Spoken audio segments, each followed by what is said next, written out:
Dr. Babasaheb Ambedkar Open University.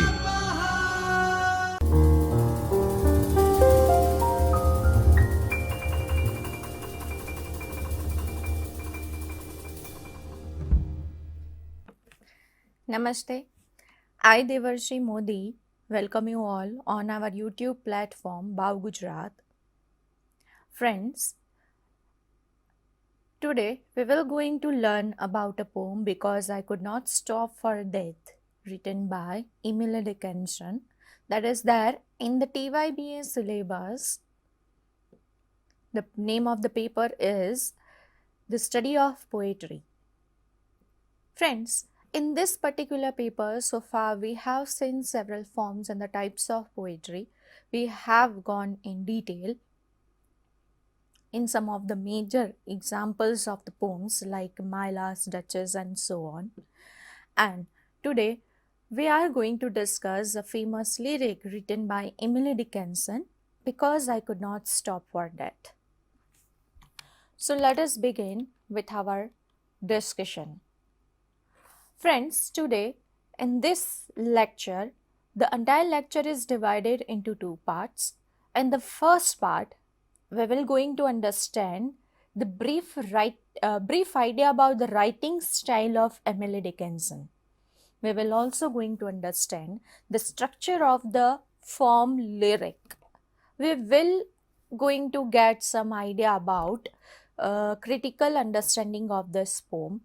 We will going to understand the major aspects and introductory background of this poem.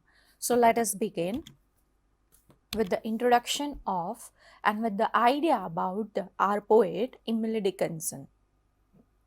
Who was she?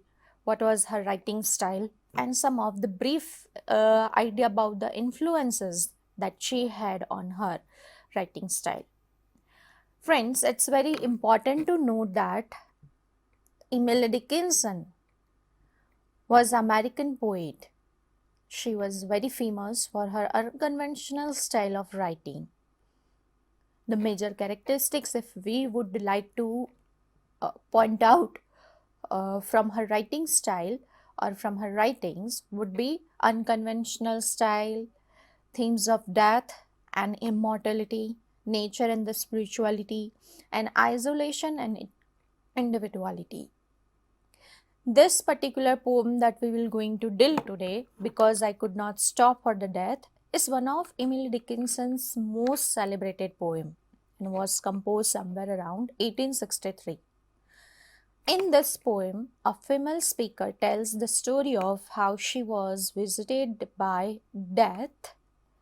Death has been personified as a gentleman, as a kindly gentleman, and taken for a ride in his carriage. This ride appears to take the speaker past symbols of the different stages of life before coming to halt at what is most likely her own grave. The poem can be read both as anticipation of heavenly Christian afterlife and as something altogether more bleak and down to earth. Much of its power comes from its refusal to offer easy answers to the life's greatest mystery, what happens when the people die. Friends, Emily Dickinson, being American poet, was well known for her unique and innovative style, which set her apart from her contemporaries.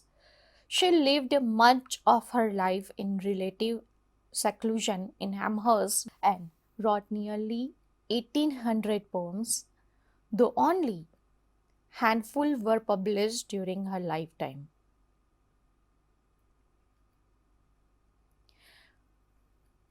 Friends, this particular poem personifies death as a kind and the patient guide. Dickinson herself was influenced by the famous English writers like William Wordsworth, Charlotte Bronte, whose works similarly found paths through the everyday world in the sublime, terrifying, and astonishing. Dickinson's poems, assembled and edited by her friends Mabel Loomis Todd and Thomas Wentworth Higginson, adds it very remarkable to note down that all of her poems published after her death, that is posthumously.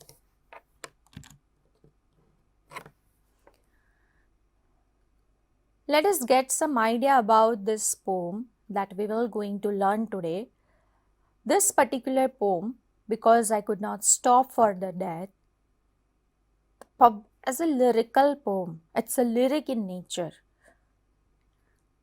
It was first published posthumously in Poems Series 1 in year 1890.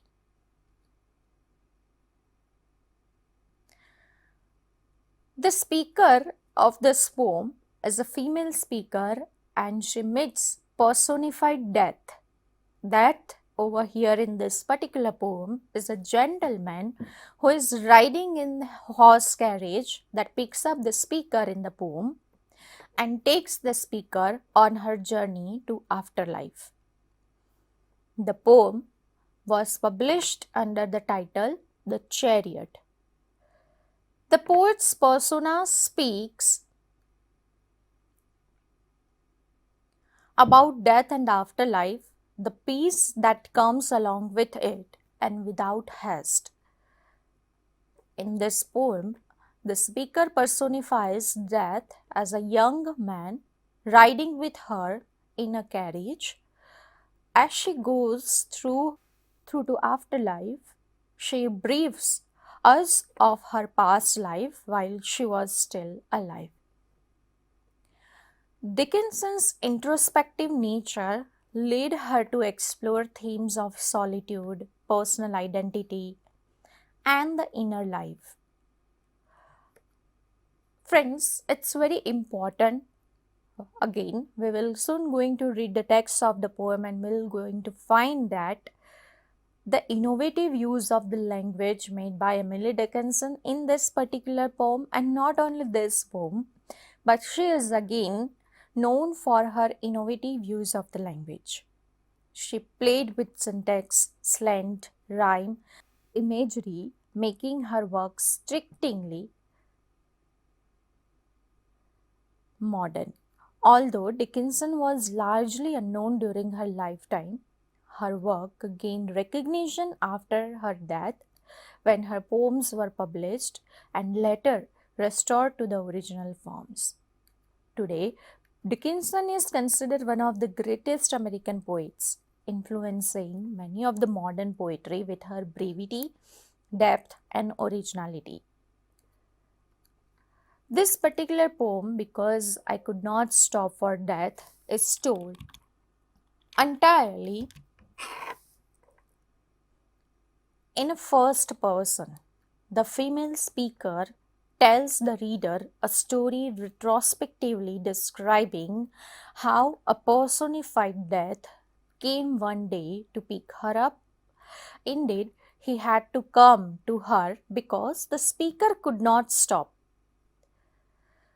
Most likely, this relates to the way in which most people do not choose to die, but have death thrust upon them.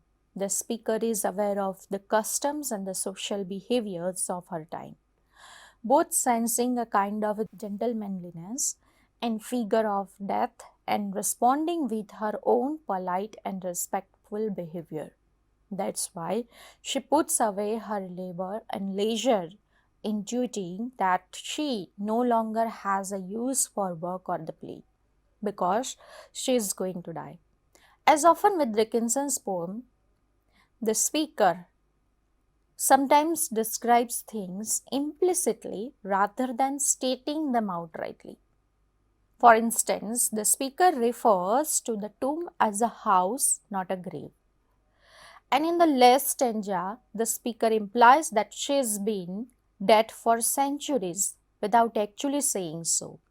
This might be interpreted as innocence, as if the speaker doesn't even know she's dead, but it more broadly represents the speaker's and by extension Dickinson's ability to suggest state of being without referring to them directly. The setting of the poem, Because I Could Not Stop for Death, is a carriage ride through a landscape that represent the different phases of the life. The setting is complicated by the fact that the speaker seems to retell her journey from beyond the grave. The speaker gives clear statements about the location of the poem's action. The poem also unfolds chronologically, starting when death picks up the speaker and seemingly ending at the speaker's tomb.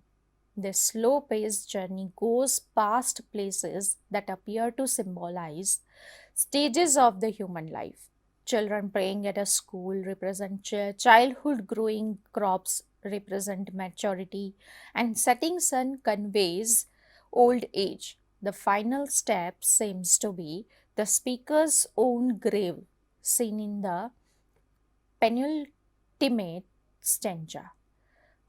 Yet the whole poem has been told in the past tense. The speaker has been recall her journey to that after that. In the mysterious final stanza, the speaker appears to comment from a kind of present, an eternity in which centuries pass as quickly as days. Thus, in the last stanza, the poem's setting, which was symbolically grounded in everyday images, suddenly whizzes into an unnameable realm from which the dead speaker relates her own death. Dickinson's most active writing years coincides with one of the most tumultuous times in American history, the Civil War, somewhere between 1861 to 1865. However, Dickinson rarely addressed the political world directly in her poetry, preferring either to write about her immediate surroundings or to take a much wider philosophical perspective. Dickinson also grew up in a religious community and came of age during the religious revival known as the Second Great Awakening. Dickinson herself was even swept up by this religious moment for a time. Though she ultimately rejected organized religion, her poems remain preoccupied with the theological concerns. Many expresses wonder about the afterlife, speculating on what it's like to meet the God if that's what happened when people die. Something Dickinson wasn't sure about. By the 1816, Dickinson had also already experienced the death of several relatives and her friends. Her cousin Sophia and friend Benjamin Franklin Newton had both died young, and their losses affected her deeply. So, friends, this was all about the introductory idea and the background information of Because I Could Not Stop for the Death. We will going to analyze the entire poem in detail soon, but before we try to dissect and analyze the poem critically, it's very important while we are talking about the various forms of the poetry and looking at the various forms of the poetry in this particular paper, the study of poetry. Let us look in detail the term lyric and what are the major characteristics of the lyric. Friends, we have already seen various forms of the poetry wherein I have talked in detail about the lyric and the types of the lyric. But today, let us again have some brief idea about this type of poetry. A lyric is type of poetry that expresses personal emotion, thoughts, or the feelings, often in a musical or a song-like quality. It is one of the main categories of poetry, along with narrative and the dramatic poetry. While talking about the lyric, here are some of the major characteristics that we generally find in the lyric: expressive and the emotional. Lyrics focus on the poet's inner thoughts and the feelings. Lyrics are quite short and the concise in nature, and that's why people prefer to sing the lyric. And that's why they are being taken as one of the musical form of the poetry. It's typically brief and capturing a single moment or the idea. It has a musical quality in it. It uses rhyme, rhythm, and other poetic devices to create a song like effect. And personal perspective. Lyrics are very subjective in nature, often written in the first person. That is, it begins with the letter I. So, friends, that is all for this particular part of because I could not stop for the death. In part 1, do remember we got some brief idea about the Emily Dickinson, the poetess of the poem. We understood some of the background and the introductory idea about this particular lyric because I could not stop for that. And soon, in the next part of this lyric discussion, we will going to understand in detail the text of the poem. Thank you. Take care. Keep learning. स्वाध्यायः परमः